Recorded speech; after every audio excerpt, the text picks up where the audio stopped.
میتونین گفته که به مبلغ چند قدر دزدیدن؟ امین نمیدونم، قرض شدم رفتم التماس. حرامخورایی که همین خیلی معیوبا را پولاشون میگیرن. سلام علیکم برادرای عزیز، با کل مردم غریب، مردم مسلمان. مادر دیدین که چقدر گریه مادر اینقدر پرسش مانده، واسه همش میمونم تماشا کنین. آسیا بانو با معیوبیش نگاه نکرده امروز رویش میکنند، با خانه بیمارا رفته سیامکا میکند. مادر ببینیم با دلسی صحبت میکنیم. نامر مادر زبیربانک و دوشنبه سیتی، واقعی سربلند خانه آباد باشین. السلام علیکم و رحمت الله و برکاته. به هر یک شما عزیزان دیر، من با شما آسیا بانو در چندین روز اینا باز یک نواری فوری، یک نواری میکنیم که برای یک مادری تنها بسیار مهم است. ما همین نوار را در اینستاگرام و در سایت های اینترنتی دیده بودیم.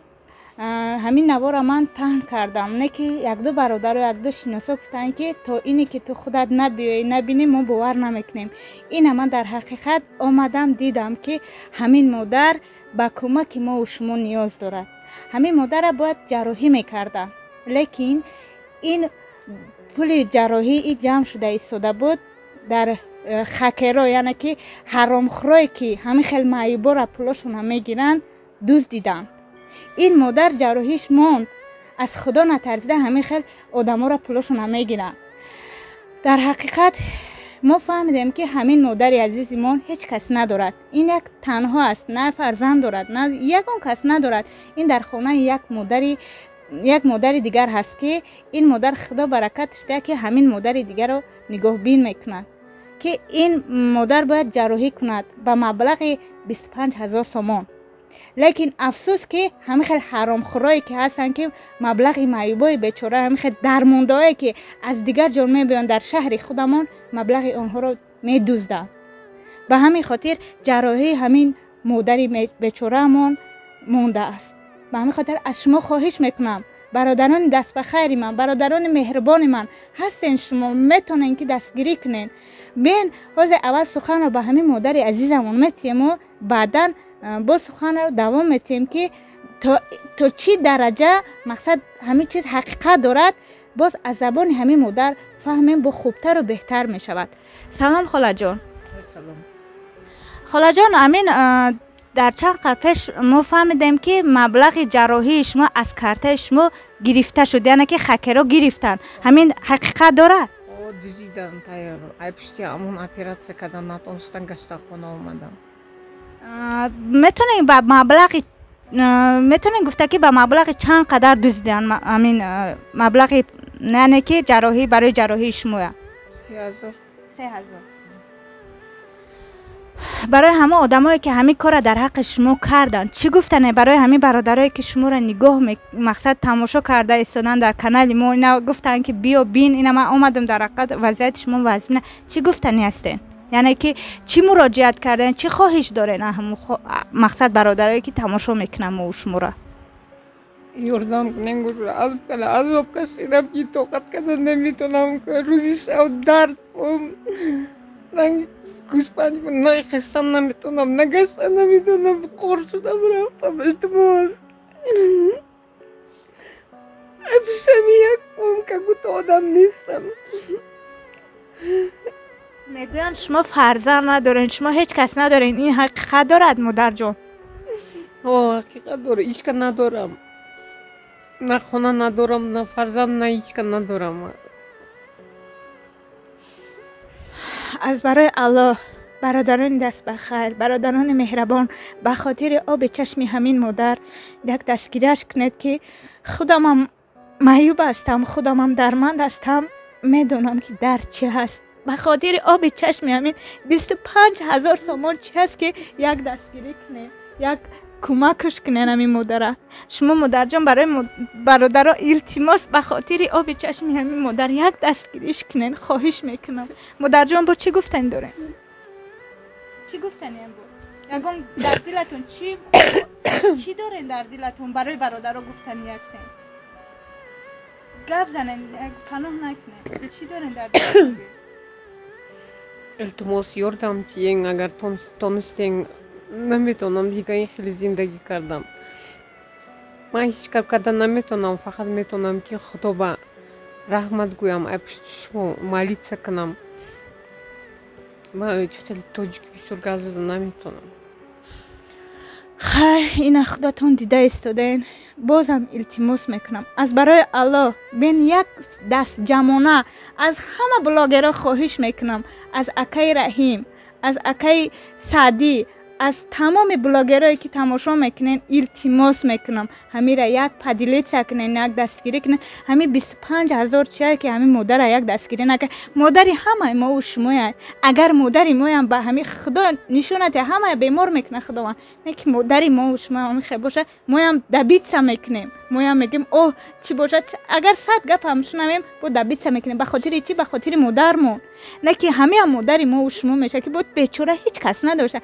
اقلا این فرزند می داشت، اگر این فرزند می داشت مقصد به ما و شما مراجعت نمی کرد، نه که بیچاره ببینین که از دیگه دولت به شهر دوشنبه خدمت اومده، امروز محتاجه، امروز مونده. اگر همون مبلغی همین را نمی گرفتن، همون حرام خورای، همون اخی از خدا نمی ترسیدگی، حالی وقت کار این مادر قفا نمیمون، کار این مادر بود میکردن، این مادرم با پا میخست. چه خیلی که ما معیوبان، این من یا که دیگر معیوب ارزو داره که با پا خیزد، این مادرم ارزو داره که ببینن که با کدام حاله پیر شده.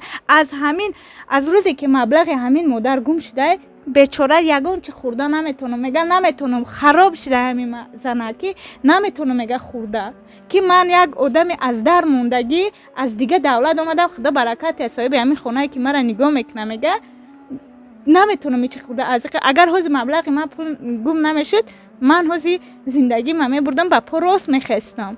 این آسان نیست. هر کسی که درد دارد میفهمه درد درمنده. به همین خاطر از برای الله اکای بابا جان، اکای رحیم پروداکشن، اکای سعدی، از همه تون، همه بلاگرایی که بلند هستین التماس خواهش میکنم، همچنین خواهر اگر مرا احترام کنین، حرمت کنین، همین ویدیو را پدیلیت کنین، در کانالاتون من اجازت میتیم بمونین. مقصد همین مادر 25,000 چیه خداوند یکی تغییر میکنه، ما و شما سبب میشه همین مادر یک دنده سوز میشود، یعنی که به پا راست میشود. خواهش میکنم. بعد ما کارته این مادر مونده نمیتونیم. برای چی؟ برای که از با کارته این مادر مونیم باز مبلغ این مادر میگیرن. به همین خاطر ما یک کارته باوریناکه که میتوانیم که به هر یکی که آدمایی که در این کانال شونده میمونن امیره ما اچوچ سپاریم.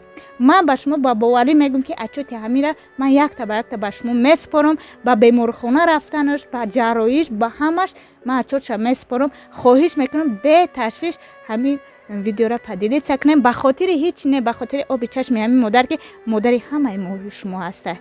مادر جان در حق همین برادرها یک دعا کنین بعد ویدیو را انجام دیم. خیر از بجای مادر من همچون خواهر شما دعا میکنم که پروردگار هر کسی که به همین مادری مهربانی ما 1 سامان خیر میکنه، 2 سامان خیر میکنه، 1 درهم خیر میکنه، الله یکشون 1000 کنه، 1000شون 100 کنه که همین خیلی نیازمندا را دستگیری میکنن، همین خیلی معیوبا را دستگیری میکنن. الله نگهبانتان. من بودم با شما آسیا. برادر عزیز، مقصد خدیدین که آسیا بانو با معیوبی خودش، آسیا بانو خودش معیوب است، با معیوبیش نگاه نکرده، مقصد میرود خانه بیمارها و خانه هر یک همیشه را از پیش دیده از نوار میکنه، کارتای همین را میمونه. التماس خواهش میکنم همتون که امروز مادر فکر کنین که مادری هر یکی ما و شما همین مادر همه کسا دستگیری میکنیم. نمره مادر خودش مقصد زنگ بزنین، نبا نمره مادر هسته، زبربانک و دوشنبه سیتی هسته. و دم برادر عزیز همین خیل مراجعت ها پیشکی میگم که در باره ما خونه ندارم، مقصد در کوچه موندگی ما خونه خیلی چیزا ما ویدیو نمیکنیم. پیشکی میگم بیمارا باشد این نمره در برای نمره اویاکسمونه، باز یا رکلامه برای اویاکسمون برادر عزیز که جای در بلیط های سمالیات در کره با کدام طرفی سمتی باشه، در کدام دولتی روی دنیا باشین، همین نمره در واتساپ برین، در واتساپ ما مراجعت کنین، بلیط ها هسته. و بیمارایی که در همین شهر مسکو هستید شخصا خودی من میرم سیونکا میکنم، در همین نمره اویاکسمون مراجعت کنین، انشالله رفتن نوار میکنم. با همه به فقط دلیل قطعی باشد навор мекунам ва пешакӣ мекунам ки картҳои худатон боша, номери худ дар рӯи экрани онам ки мардум занг бизанад қатон ҳамсӯҳбат шида битонанд. ҳамин номре агар каса монад марҳамат муроҷиат кунед ва билетон бо мегӯм ки ба тамоми дунё фарқ надорад. пас тарас мекунам арзонтар барои мардуми мусалмони муҳоҷир кӯмак кунед. боқӣ сарбаланду хонобод бошен, ҳар киҷое бошен, илтимос хоҳиша ҳаматон дуогӯ бошен, дар ҳаққи мо дуогӯ бошен ки худованд тезтарак ба мо мақсад чӣ мегӯянд пешравӣ барои нахи модарое ки имрӯз беморанд. шояд ки як таи мо сабаб мешавем ки модар имрӯз бемор аст, шифо меёбад. як дуои модар чӣ қадар барои кори мо шумо ҳастад. барои ҳама вақт дуои модарро бигирен. ҳама вақт модаро ё хоҳаро ки бошанд бемор бошанд, ҳамин номрода муроҷиат кунед. иншоалло кӯшиш мекунем рафта видео кунем, навор кунем, пешниҳоди шумо кунем. боқӣ сарбаланду хонобод бошен, ҳама вақт дар ҳаққам дуогӯ бошен. дар ҳаққам ҳама вақт дуогӯ ҳастем. салому алайкум ва раҳматуллоҳи ва баракоту. бародарон, хоҳарон, модарони ғариб, иншаалло ки ҳама вақтатону ва чӣ фикри ақидаe доред дар комментарият бинависен. хоҳиша ҳаматон ҳамун як лайк, як подписатсия ки шумо бикунед якҷоя ба дани мо мешавад ва сабаб мо шумо сабаби як бемора мешавем ки имрӯз шифо меёбад ё ки як мушкили бениҳояташ мақсад буд мешавад. барои ҳамин ҳамин подписатсия ва лайк ва коммент, ҳар як кас ҳақ дори фикри ақида дар комментария бинавис. боқӣ сарбаланду хонобод бошен. салому алайкум ва раҳматуллоҳи ва баракоту.